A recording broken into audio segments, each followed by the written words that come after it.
in a dictionary or criminal code to that matter, usually is explained as a part of activity to destroy things like religion, government, system, political, economical system of a country. And usually it's linked to espionage and such romantic things as blowing up bridges, sidetracking trains, cloak and dagger activity in Hollywood style. What I'm going to talk about now has absolutely nothing to do with the cliché of espionage or KGB activity of collecting information. So the greatest mistake or misconception, I think, is that whenever we are talking about KGB, for some strange reason, starting from Hollywood movie makers to professors of political science and quote-unquote experts on Soviet affairs, or Kremlinologists as they call themselves, they think that the most desirable thing for Andropov and the whole KGB is to steal blueprints of some supersonic jet, bring it back to Soviet Union and sell it to the Soviet military-industrial complex. It's only partly true. If we take the whole time, money, and manpower that the Soviet Union and KGB in particular spends outside of USSR border, we will discover, of course there are no official statistics unlike with CIA or FBI, that the espionage as such occupies only 10 to 15% of money, time, and manpower. 15% of the activity of KGB. The rest, 85%, is always subversion. And unlike a dictionary of English, Oxford Dictionary, subversion in Soviet terminology means always a destructive, aggressive activity aimed to destroy the country, nation, or geographical area of your enemy. So there's no romantics in there, absolutely. No blowing up bridges, no microfilms in Coca-Cola cans, nothing of that sort. No James Bond nonsense. It's most of this activity is overt, legitimate, and easily observable if you give yourself time and trouble to observe it. But according to the law and law enforcement systems of the Western civilization, it's not a crime. Exactly because of misconception, manipulation of terms. We think that subverter is a person who is going to blow up our beautiful bridges. No. Subverter is a student who comes for exchange, a diplomat, an actor, an artist, a journalist like myself was 10 years ago. Now, subversion is an activity which is a two-way traffic.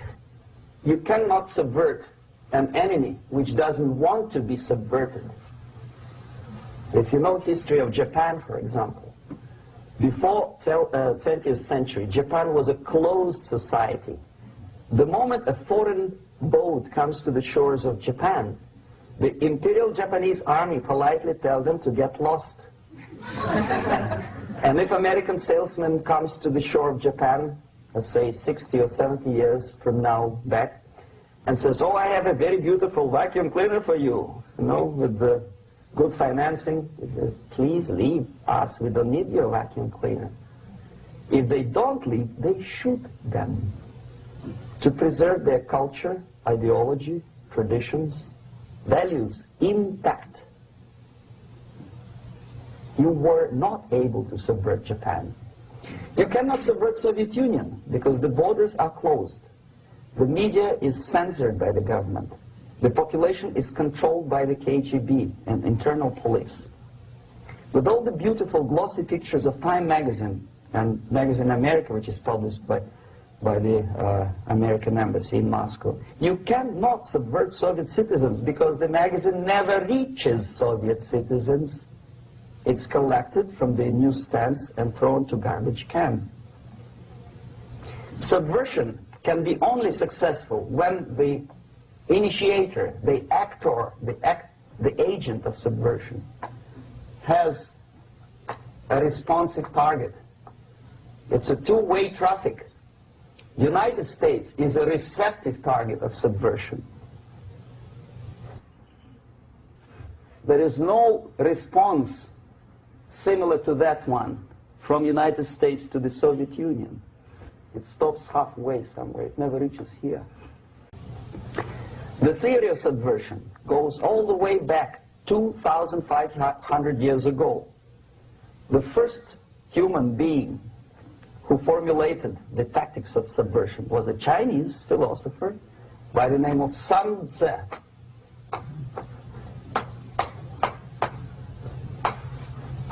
2,500 years BC. He was an advisor for several imperial courts in ancient China. And he said, after long meditation, that to implement state policy in a warlike manner, it's the most counterproductive, barbaric, and inefficient to fight on a battlefield. You know that war is continuation of state policy, right? So if you want successfully to implement your state policy, and you start fighting, this is the most idiotic way to do it. The highest art of warfare is not to fight at all, but to subvert anything of value in the country of your enemy, until such time that the perception of reality of your enemy is screwed up to such an extent that he does not perceive you as an enemy, and that your system, your civilization, and your ambitions look to your enemy as an alternative, if not desirable, then at least feasible. Better red than dead. That's the ultimate purpose, the final stage of subversion, after which you can simply take your enemy without a single shot being fired, if the subversion is successful. This is basically what subversion is. As you see, not a single mentioning of blowing up bridges. Of course, Sun Tzu didn't know about blowing up bridges. Maybe there were not that many bridges at that time. But the basics of subversion is being taught to every student of KGB school in USSR and to officers of military academies. I'm not sure if the same author is included in the list of reading for American officers, to say nothing about ordinary students of political science.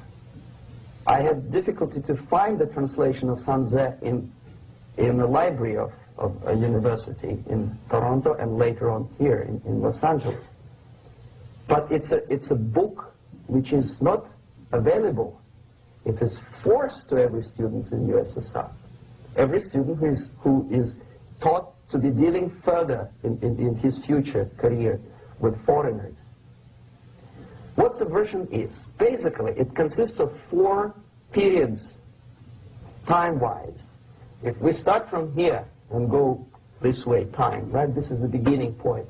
The first stage of subversion is the process which is called, basically, demoralization.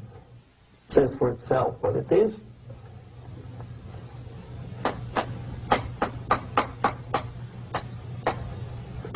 It takes from, say, 15 to 20 years to demoralize a society. Why 15 or 20 years? This is the time sufficient to educate one generation of students or children. One generation, one lifetime span of a person, a human being, which is dedicated to study, to shaping up the outlook, ideology, personality. No more, no less. Usually it takes from 15 to 20 years. What it includes? It includes influencing, or by various methods, infiltration, propaganda methods, direct contacts, doesn't really matter. I will describe them later. of various areas where public opinion is formulated or shaped. Religion, educational system, social life, administration, law enforcement system, military, of course, and labor and employer relations, economy. Okay? 5 areas. I will not write them down because we will not have enough space. Sometimes when I describe all the methods, students ask me question, are you sure this is the result of the Soviet influence? Not necessarily. You see, the tactic of subversion, about which I'm talking, is similar to the martial art, the Japanese martial art.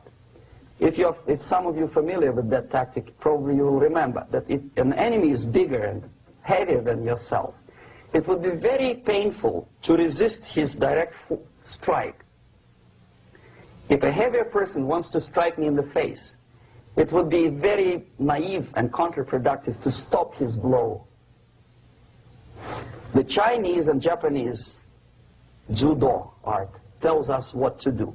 First to avoid the strike, then to grab the fist and continue his movement in the direction where it was before, right? Until the enemy crashes in the wall. You see? So, what happens here? The target country obviously does something wrong. If it's a free democratic society, there are many different movements within the society. There obviously, in every society, there are people who are against the society. They may be simple criminals, ideologically in disagreement with the state policy, conscientious enemies, simply psychotic personalities who are against anything, right? And finally, there are a small group of agents of a foreign nation, bought, subverted, recruited, right? The moment all these movements will be directed in one direction, right? This is the time to catch that movement and to continue it until the movement forces the whole society into collapse, into crisis, right? So that's exactly the martial art tactic. We don't stop an enemy. We let him go. We help him to go in the direction we want them to go. Okay?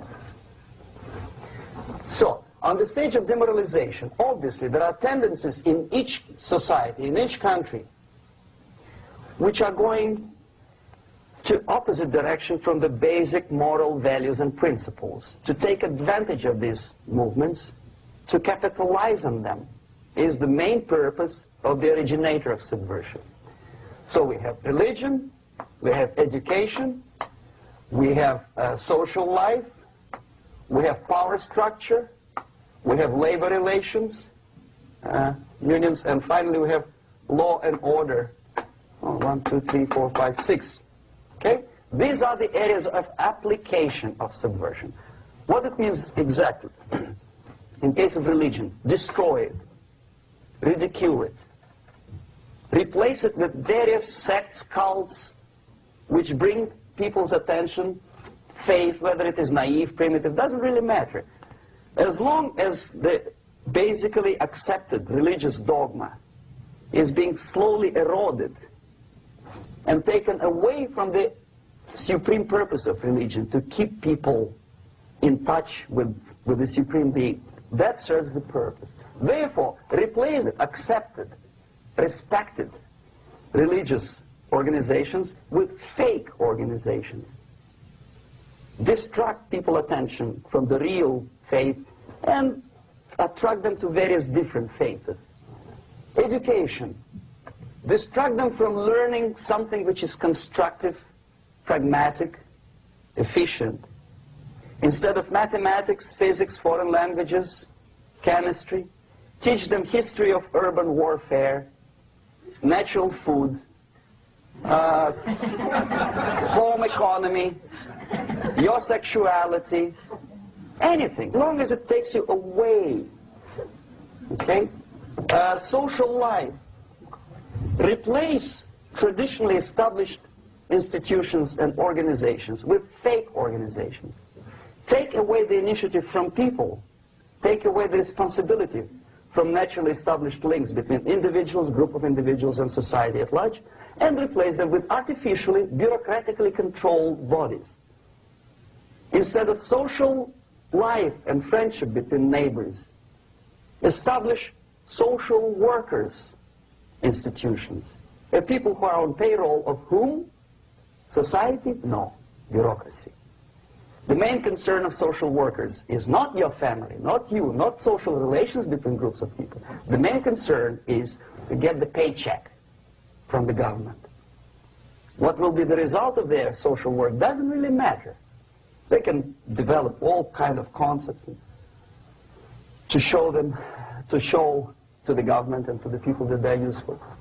Okay, away from the natural links, power structure. Okay, the natural bodies of administration, which are traditionally either elected by people at large or appointed by elected leaders of society, are being actively substituted by artificial bodies. The bodies of people, groups of people, whom nobody elected. Never. As a matter of fact, most of the people don't like them at all, and yet they exist. One of such group is media. Who elected them? How come they have so much power? Almost monopolistic power on your mind. They can rape your mind. But who elected them? How come they have a nerve to decide what is good and what is bad for the elected by you, president, and his administration? Who the hell are they? Spiro Agnew, who was hated by the liberal left, called them a bunch of enfeebled snobs. And that's exactly what they are. They think they know. They don't. The level of mediocrity. In a big establishment like New York Times, Los Angeles Times, major television network, you don't have to be excellent journalist. You have to be exactly a mediocre journalist. That's easier to survive. There's no competition anymore. You have your good, nice income, $100,000 a year. That's it. Whether you're better or worse doesn't really matter anymore. As soon as you're smiling to the camera and do your job. That's it. No more competition.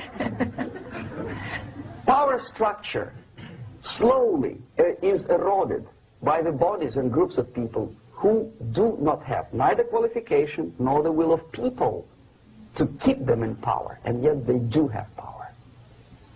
Okay. Together with that, there's another process. Law enforcement, law and order organization and structure is being eroded. For the last 20, 25 years, if you see old movies and new movies, you can see that in new movies, a policeman, an officer of the United States Army looks dumb, angry, psychotic, paranoid. A criminal looks nice, kind of, well, he smokes hash and shoots the whatever drug, but basically he's a nice human being.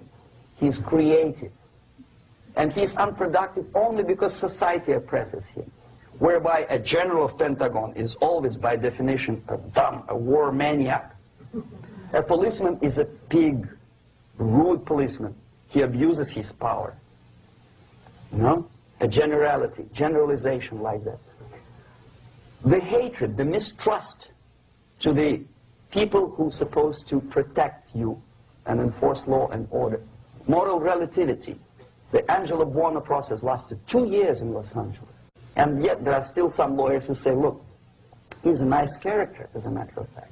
There was some witness who said, also a criminal, who said, well, he's a nice guy. I asked him one day to burn a house of my enemy, and he wouldn't do it. He's a nice fellow. Erosion.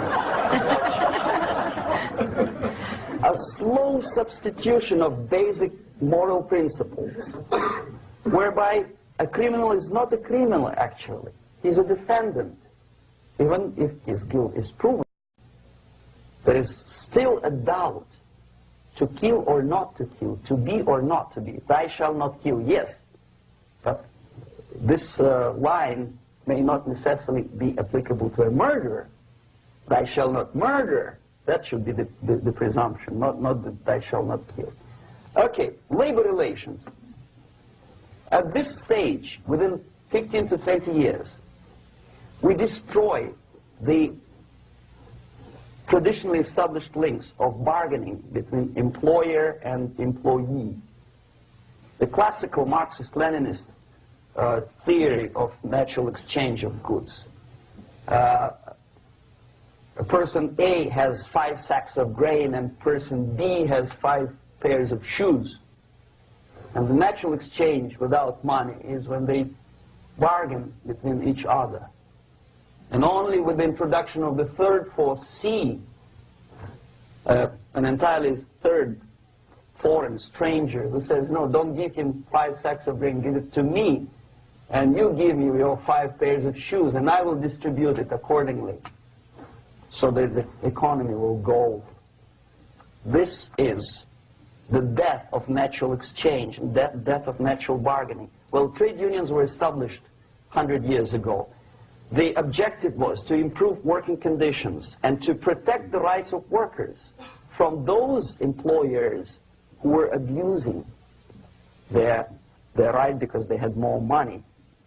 Objectively, at that time, initially, the trade union movement did work. What we see now is that the bargaining process is no longer resulting in the compromise, which is leading objectively to betterment of working conditions and increase of salary. What we see is that after each prolonged strike, the workers lose. Even if they have 10% increase of their salaries, they cannot catch up due to inflation and due to missed time. More than that, millions of people suffer from that strike because economy now is interdependent. It's intertwined like one body.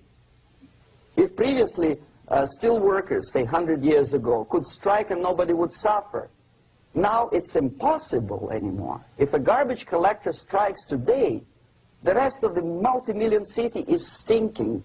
I mean, there's no more service. In Quebec, for example, we had the electricians who were on strike in the middle of winter.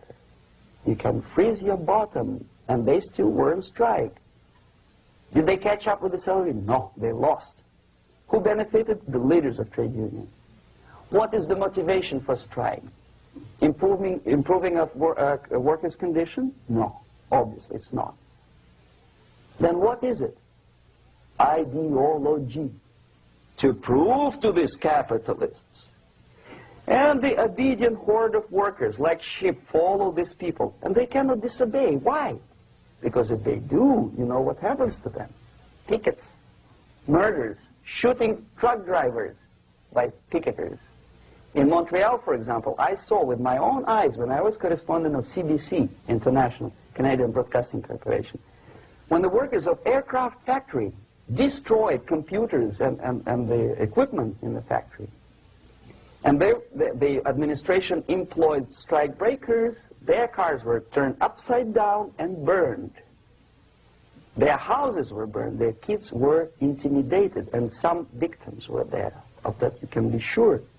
Why? To improve conditions of workers? No. Ideology. Okay, so this is what happens basically. It may or may not happen without the help of the Soviet Union. But the natural tendencies are being greatly taken advantage of and capitalized by the Soviet propaganda systems. How? Whenever trade union strikes, we have influx of propaganda, mass media, ideological dissemination. The workers' right, and we repeat it like parrots. Yes, workers' right. Whose rights? Workers? No. The only freedom of worker to sell his labor according to his own desire and will is taken away from him. By whom? By trade union boss. Unlimited power is given. Responsibility. I want to sell my labor not for $2.50 an hour, but for $2. I don't have right. My freedom is denied to me. I know that if I sell my work for $2 an hour, not for $3 an hour, I will compete better with the other guy who is lazy and more greedy. I don't need $3. I need only $2. No, I was made to believe by media, by business, by advertising agencies that I need more and more and more. Have you ever heard any advertising on TV to consume less? No. No way. Whether you need a six-cylinder car or not, you have to buy it. And hurry up. When I was driving here, on the local radio station, an excited announcer said, "You hurry up, rush and save, save, save. There is a pantyhose sale." Save by buying more. Of course. It would be too naive to expect that KGB makes that advertising agency to do such a crazy commercial. No, of course not. But what we did when I was working for Novosti Press, we would snow plow editorial offices, student organizations, religious groups with literature of class struggle, if not directly Marxism-Leninism propaganda, then a propaganda of a legitimate aspirations of working class, betterment of life, equality, mind you.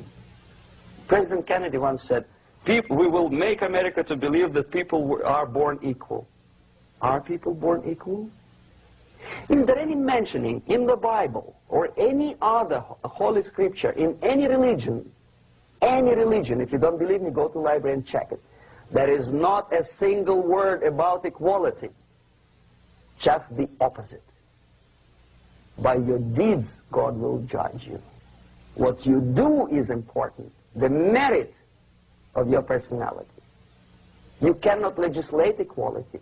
If you want to be equal, you have to be equal. You have to deserve it. And yet we build our society on the principle of equality. We say people are equal. We know it is false. It's a lie.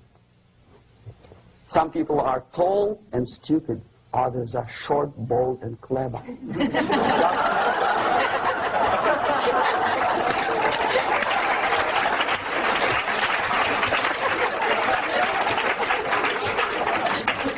If we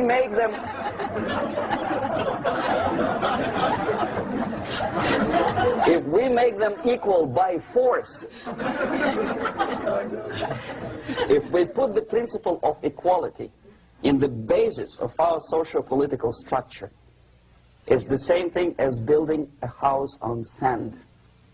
Sooner or later it will collapse, and that's exactly what happens. And we, as Soviet propaganda makers, are trying to push you in the direction which you go yourself. Equality, yes, equality. People are equal. Land of equal opportunities. Is it true or not? Think about it.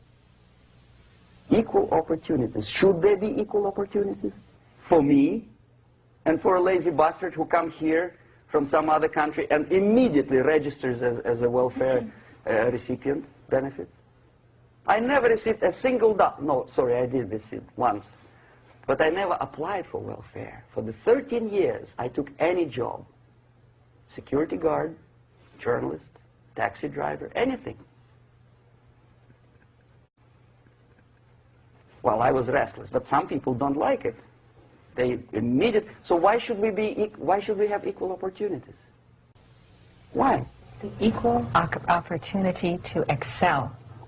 Equal opportunity in equal circumstances, yes, but you know people are different. To excel, yes, provided we reach the same level of excellency, perfection, which is hypothetical, distant future. Yes, maybe. But we know perfectly well that even with the best intentions, people could not be equal. Why should we have equality in the, say, legal system? Myself, I'm considering myself a law-abiding citizen, and a person who comes here to rob and shoot, say, the United States administration under Carter, imported thousands of Cuban criminals. They were non-criminals, yet they were accepted. Do you think it's fair if myself and my wife from Philippines, who work like a, excuse me, horse, as a lab technician in the hospital, should have the same rights as a criminal from Cuba? Why? And yet we repeat as parrots, equality, equality, equality. And the Soviet propaganda system helps us to believe that equality is something which is desirable. Democracy, as it was established by fathers of this country, of this system in the last century, is not equality. It's the system where different people, unequal people, have a chance to survive and help each other in constant competition, in constant perfection, not in equality, which is superimposed from a godfather or a nice person in Washington, D.C. And the absolute equality exists in Soviet Union, quote-unquote equality. Everybody is equal in dirt, except some people are more equal than the others in Politburo. So, the moment you bring a country to the point of almost total demoralization, when nothing works anymore, when you are not sure whether it is right or wrong, good and bad, but there's no division between evil and good, when even the leaders of church sometimes say, well, violence for the sake of justice, especially social justice, is justified in the countries like Nicaragua, El Salvador, well, maybe Rhodesia, and we listen to them and say, yeah, probably it's true. Is it true? No, it is not true. Violence is not justified, especially for the sake of quote-unquote social justice introduced by Marxist-Leninists, that is my former colleagues from Novosti Press Agency. Okay, so we reached that point. The next step is destabilization.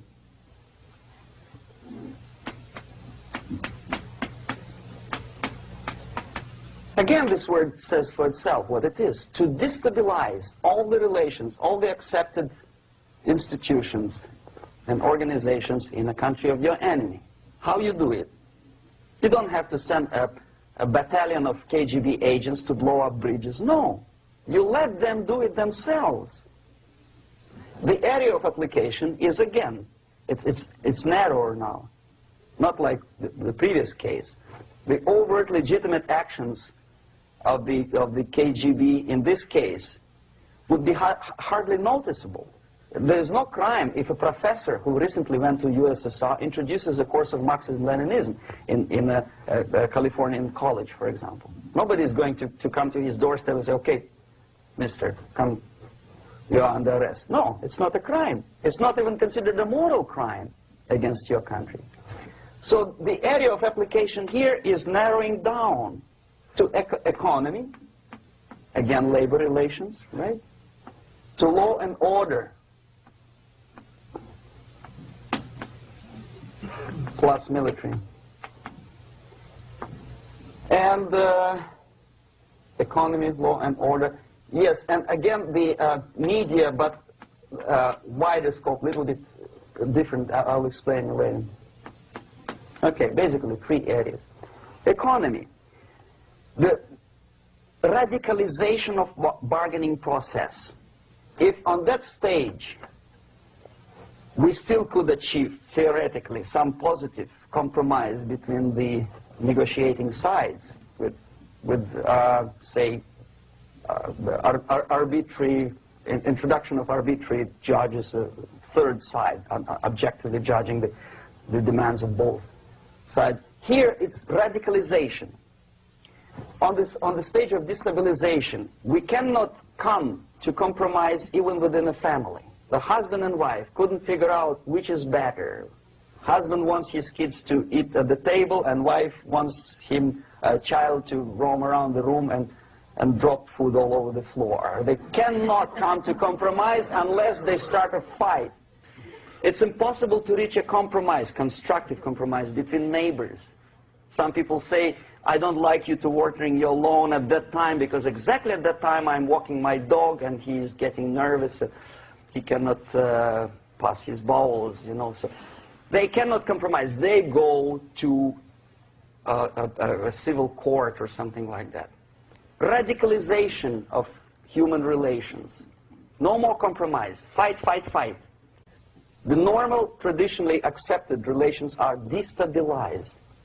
The relations between teachers and students in schools and colleges fight.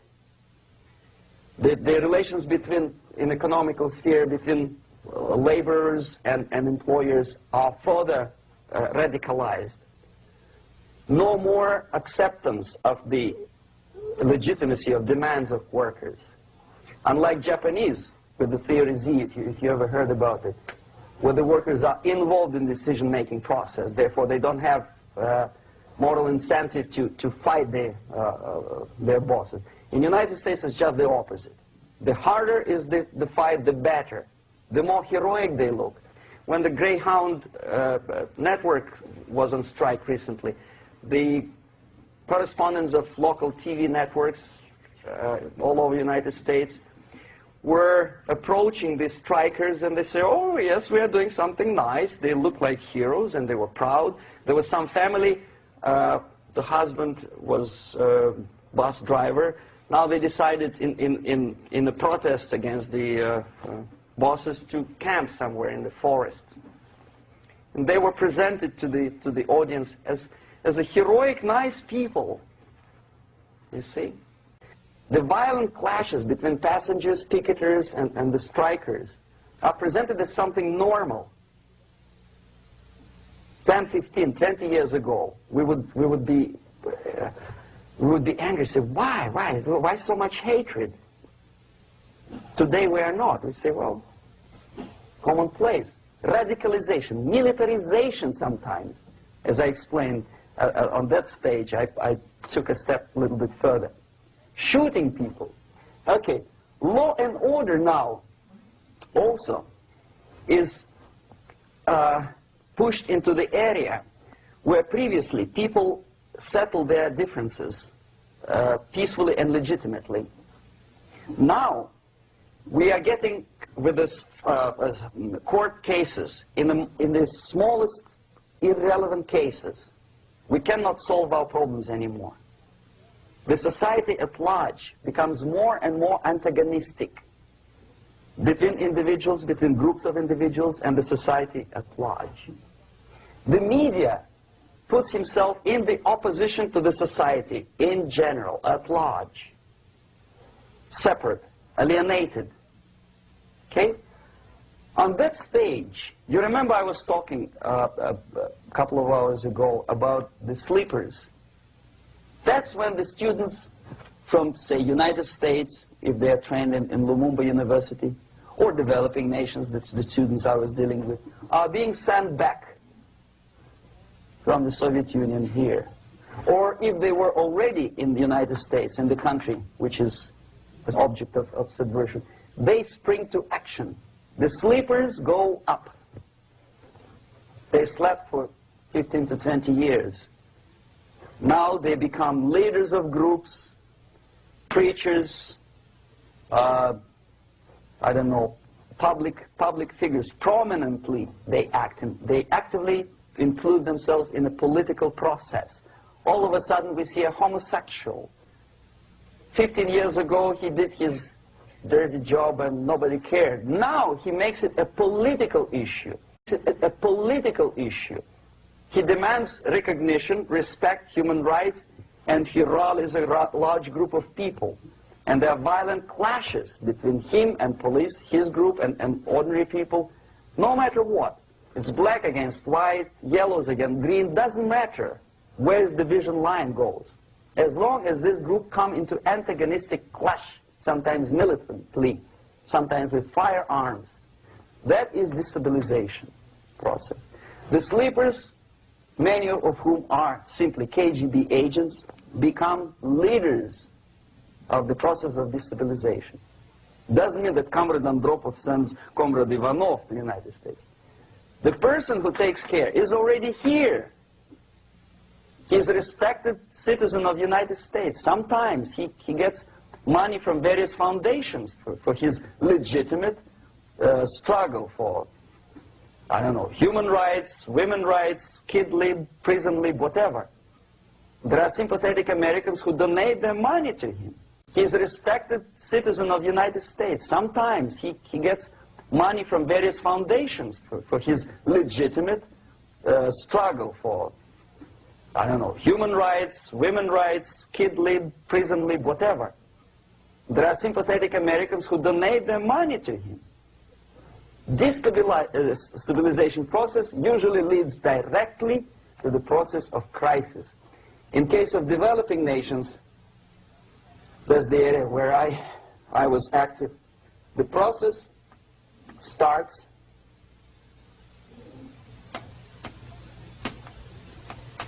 when the legitimate bodies of power, the social structure collapse. It cannot function anymore. So instead, we have artificial body injected into society, such as non-elected committees. You remember I was talking about them here. Social workers who are not elected by people, media who are self-appointed rulers of your opinion, some strange groups which claim that they know how to lead society forward. They don't usually. All they care is how to collect donations and sell their own concocted ideology, mixture of religion and ideology. Here, we have all this artificial body claiming power. If the power is denied to them, they take it by force. In case of Iran, for example, all of a sudden we have revolutionary committees. What kind of revolution? There was no revolution yet, and yet they had the committees. They were taking power of judgment. They had the power of execution, they had the power of legislation, and that they had the power of judicial. All of them combined in one person, who is half-baked intellectual, sometimes graduated from Harvard University or Berkeley. He comes back to his country and he thinks that he knows the answer to all the social, economical problems. Okay? Crisis is when society cannot function any more productively. It collapses, obviously. That's the word for crisis.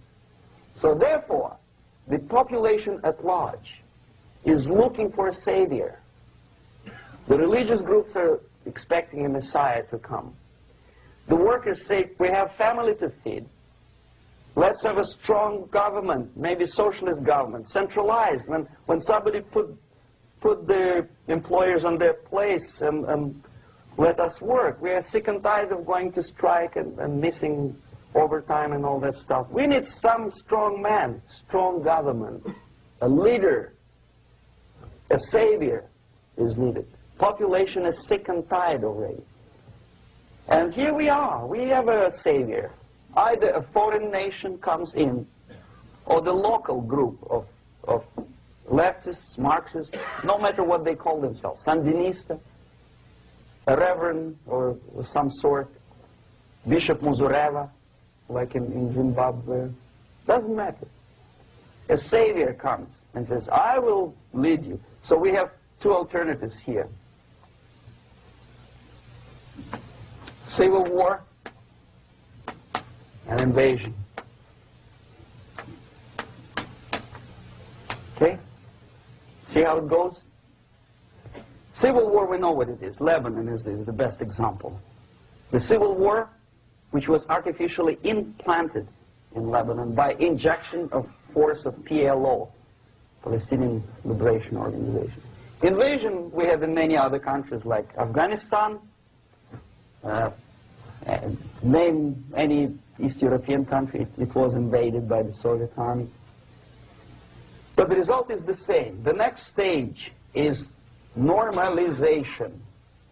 Normalization is a very ironic word, of course. It is borrowed from 1968 situation in Czechoslovakia, when the Soviet propaganda, and after them New York Times, declared the country is normalized. The tanks moved into Prague, so there's no more Prague Spring, there's no more violence. Normalization. At that stage, the self-appointed rulers of the society don't need any revolution anymore. They don't need any radicalism anymore. So this is the reverse from destabilization. Basically, it is stabilizing the country by force. So all these sleepers and activists and social workers and liberals and homosexuals and professors and Marxists and Leninists are being eliminated physically sometimes. They've done their job already. Okay? They are not needed anymore. The new rulers need stability to exploit the nation, to exploit the country, to take advantages of the victory. Okay? So no more revolutionaries, please. And that's exactly what happens in a number of countries. You remember Bangladesh? This is the crisis in which I was instrumental. First they had Mujibur Rahman. In 1971, he was the leader of People's Party, Awami League, with mustache like Stalin. He was in Russia many times. In 5 years, he was shot by his former colleagues, Marxists. He fulfilled his function. In Afghanistan, it happened 3 times. First there was Taraki, then there was Amin, now there's Babrak Karmal. They killed each other successively, one after another. The moment he fulfills his duty, the first one demoralized country, the second destabilized, the third one brought it to crisis. Goodbye, comrades. Babrak Karmal comes from Moscow and put into the seat of power. Same thing happened in Grenada recently. Maurice Bishop, Marxist, was killed by Austin, what's his name, General something, who was also a Marxist. Right? So no more revolutions, please. Normalization now. From now on, no more strikes, no more homosexuals, no more women lib, no more kid lib, no more lib, period. Good, solid, democratic, proletarian freedom.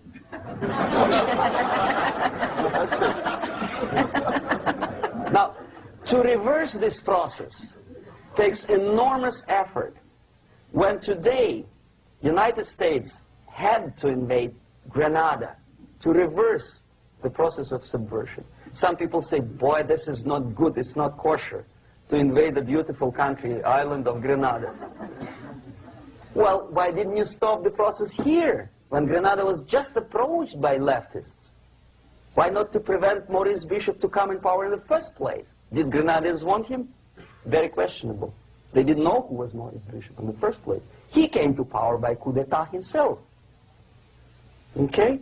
No, we let the situation develop further and further and further until the crisis and normalization very soon. And then the United States decided to invade country, discovering that the country was absolutely a military base for the Soviet Union.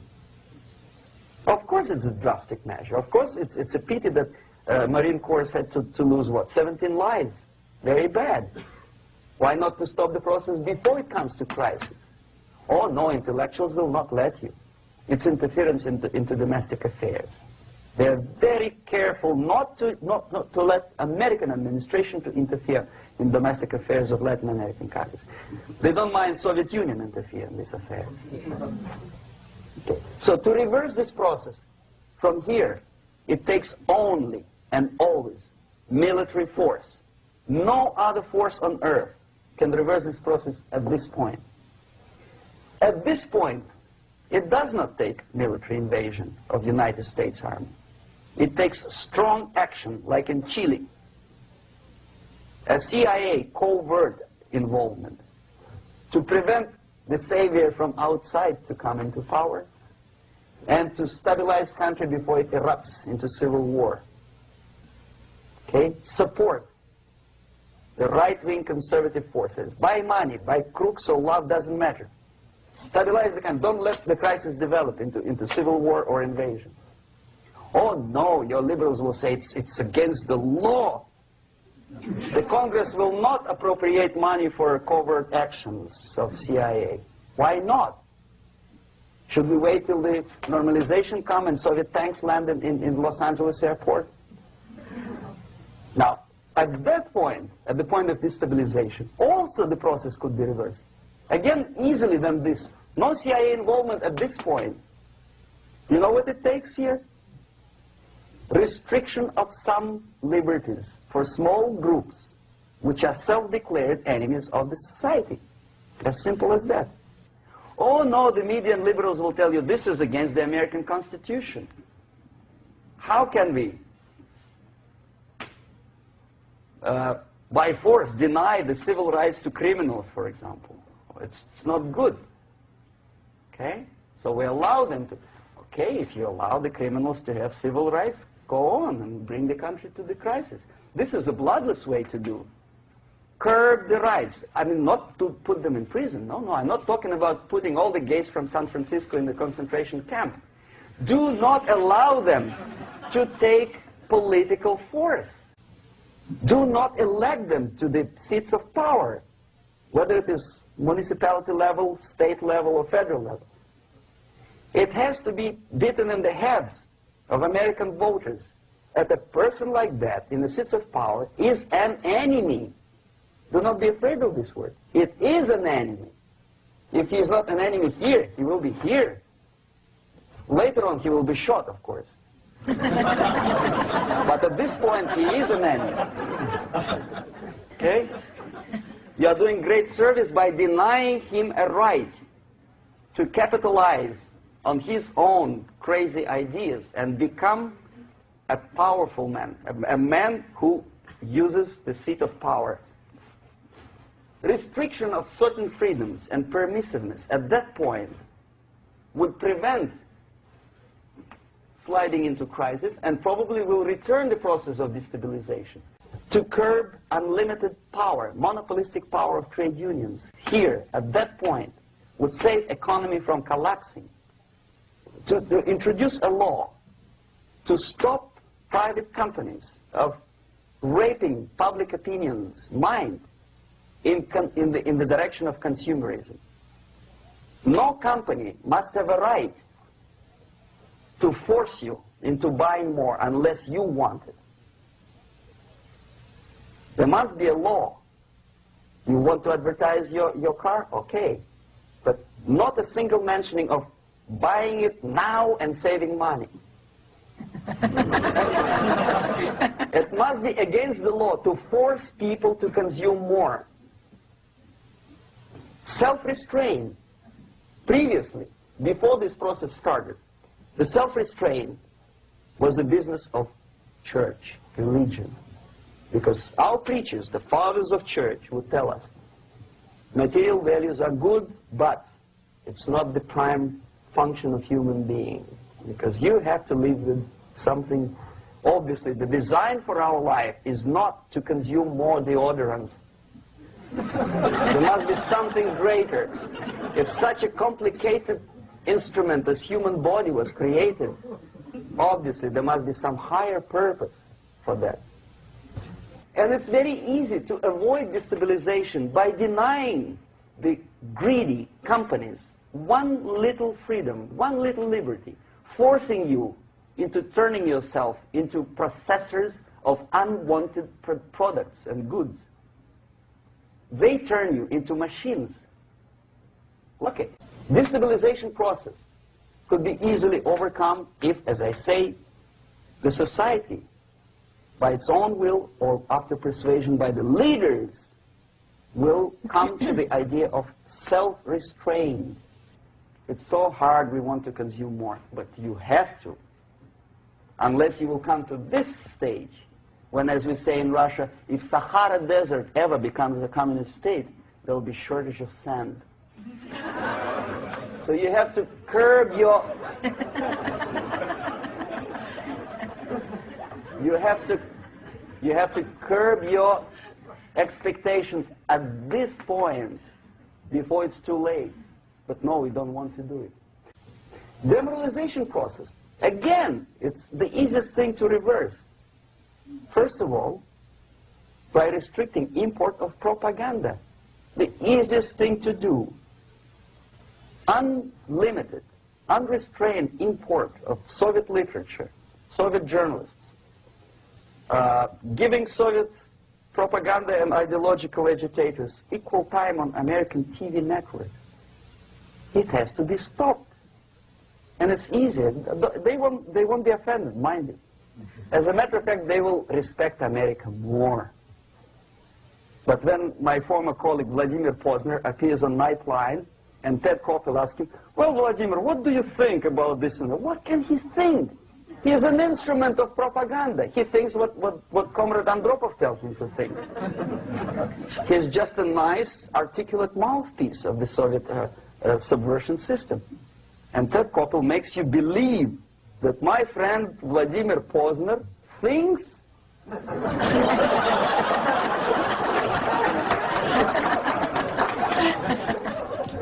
the process of demoralization may not have started at all if at that point the country, which is a recipient of subversion, actively, not violently, but actively, prevents importation of foreign ideology. I don't want America to follow the pattern of ancient Japan. You don't have to shoot every foreigner when it approaches the sacred borders of the United States. But when he offers you a junk in the disguise of very shiny something, we have to tell him, no, we have our own junk.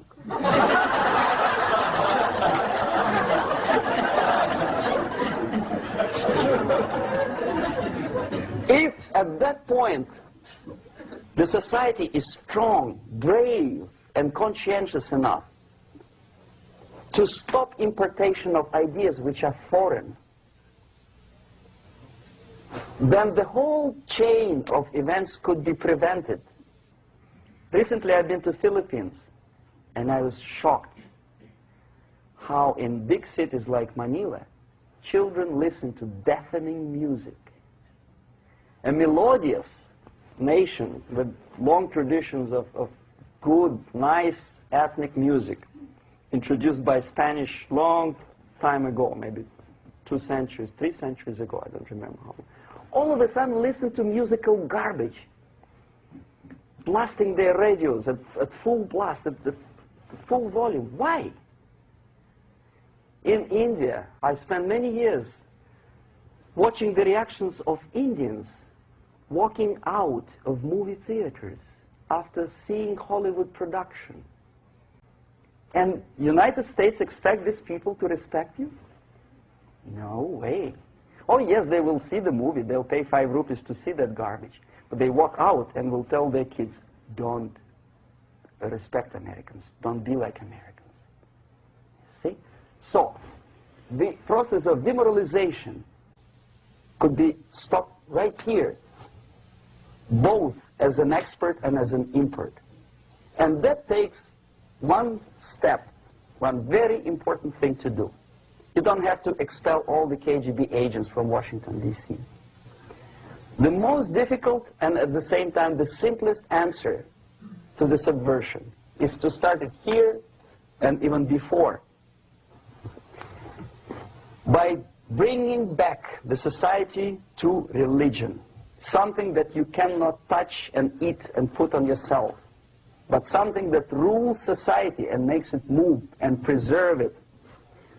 A Soviet scientist, Shafarevich, who has nothing to do with religion, he is a computer scientist, did a very intensive research on the history of socialist countries.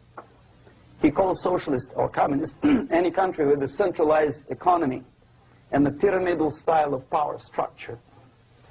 And he discovered, actually he didn't discover it, he just brought to attention of his readers, that civilizations like Mohenjo-Daro in the river Indus area, like Egypt, like Maya, Incas, like Babylonian culture, collapsed and disappeared from the surface of Earth.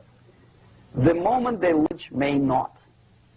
All the sophisticated technology and computers will not prevent society from disintegrating and eventually dying out.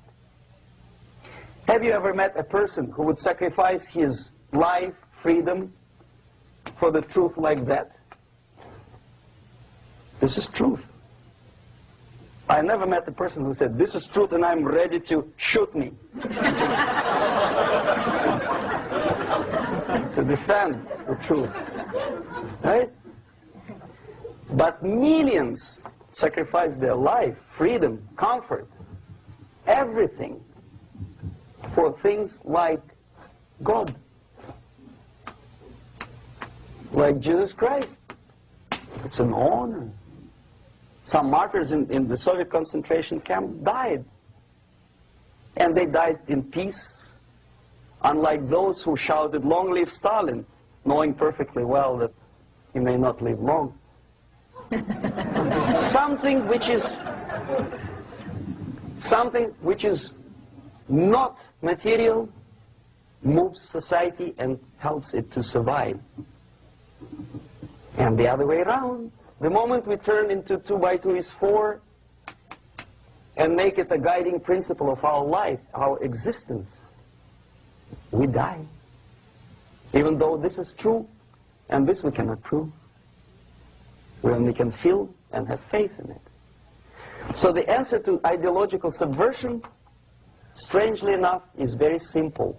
You don't have to shoot people, you don't have to aim missiles and Pershings and cruise missiles at Andropov's headquarters.